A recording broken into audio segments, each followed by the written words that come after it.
Now that we've added some deep ground, let's add an obstacle for our player to jump over. Let's add some water right here to the edge. We'll go back to our project view and we're going to find our water. We've got that in here somewhere. I can kind of scroll through and look for it. I think it might be under tiles. Let's see. In tiles, yep, there we go. In tiles, and I've got a water top high, and a water top low. Let's zoom in so we can get a better look at these. The water is that solid view, kind of like we've got for the ground for deeper water. The water top high is a full water that goes all the way up to the top, and low is obviously a low one. We're going to start with water top high. Drag it out here right next to the grass that I've got. So I'll drag it out and kind of snap it into place. Again, I'm going to just even out these positions. So I've got a position of 10.49045. I'll change that to 10.5 so that it's snapped perfectly into place. Watch what happens when I do that too. Look at the position right there. Change that to a 4.5 and now it's perfectly lined up. And I'm going to change this to be negative 4.5 so that it's perfectly lined up as well. Now we're going to tile it. To do that, we've got to switch over to tiled mode, of course, and then drag it out. So when it's in tiled mode, actually, you know what? This time, let's not drag it out. Let's do it the other way. Let's set this to a value of maybe 8. Not 58, but 8. I'll select 8 there. And then I'm going to hit W. Well, click over here on the water, hit W, hold Control, and drag it over here. So now I've got this water that I think is probably about the width that I want it to be. I'm going to add some water down below it by clicking on the water here and dragging that down. Let's just drop it right about here. Find the correct tiled snapped position. So we've got a 10.5 here. It looks like we've got some extra ones, so we'll just get rid of those and go to 10.5. And here on the Y position, we'll go to negative 5.5. And again, I just look for the closest value that's within my snapping. I want to snap by 0.5s or whole numbers, so I try to find the closest number in there that makes sense. And if I guess wrong, I go the opposite direction. All right, so I've got that in. I want to tile this sprite as well. I'm going to change the draw mode over to tiled. Click on it and hit T, which is going to put us into our rect tool mode so they can hold down Control and drag and snap it. So first I'm going to go to the right, click and drag, and let it tile out. Then I'm going to go downward. Before I go down, though, I'm going to hold the middle mouse and just kind of scroll down a little bit. There we go. And now left click, Control, and drag. And let's go a little bit more. I'm going to zoom out and do the same. Control, left click, and drag until it lines up. So now I've got some beautiful water there. Let's save, press play, go run into the water and see what happens and how that all works.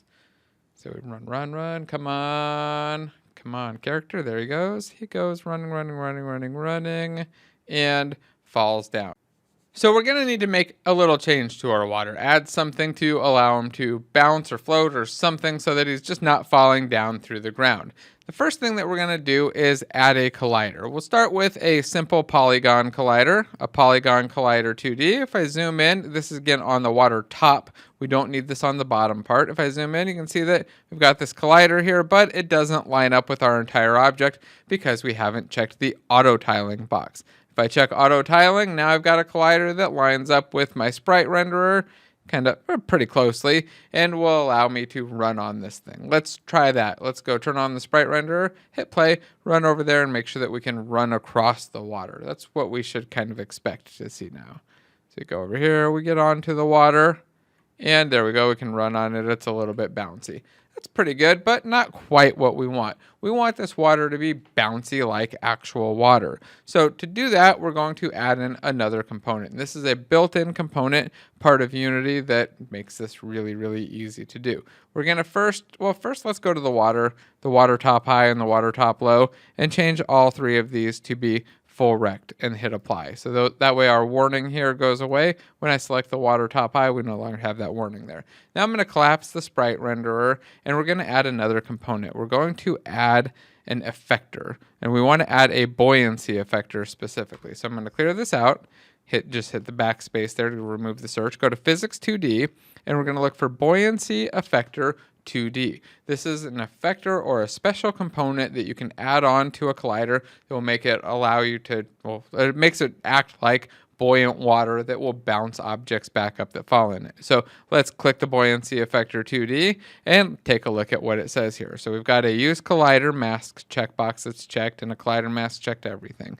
Okay, we've also got this warning here. It says the effector will not function until there's at least one enabled 2D collider with used by effector checked on this game object.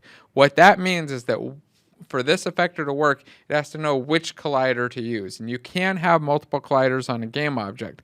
So we have to check the used by effector box on the collider that we want to use for our water or our buoyancy. So I just check this box, used by effector, and then we should be able to press play and run over and have our character bounce along in the water. Let's go try it out. Notice that we've also got a density and a surface level. Those are variables that you can adjust to determine how buoyant it is and how high up the character sits. Now there's one issue still going on here, and it's that I haven't checked the is trigger box. If I check is trigger like that, my character starts to fall down and everything is looking pretty close to how I want, except for, well, my character kind of shows up in front of the grass or in front of the water. I can jump out of here. Everything looks pretty good. Let's jump out and then let's figure out how we can fix this. But also don't forget the is trigger checkbox when I stop playing is going to get unchecked. So first let's recheck the is trigger checkbox and then let's figure out how we can move this water to the front so that it's in front of our player. Remember our sprite layers. Let's go to the sprite renderer. Let's go to the sorting layer and hit add sorting layer. We'll hit the plus. We'll add a water layer. And then let's even add a player layer. Let's take the water layer and make it draw after the player layer. And then we'll go select both of our water objects here, change them over to be on the water layer. And then we'll find our player and let's change our player to be on the player sorting layer. Save again, Control S. So again, we've got our water, both waters on that water sorting layer. Let's go hit the add sorting layer again. Take one more look, background, default, player, and then water, hit that plus button to add them. And then we've got our player set to the player sorting layer. If I press play now, I expect that my player will kind of disappear behind the water. Let's see if that's the case. So I run over here, get to the water, and like that, I'm kind of back behind the water. I can run around and bounce around and eventually fall off the edge of the world because that's as far as I've gone. Let's now save and go into plastic and say that we've added water to our game. So added water to level 1 and check in our changes.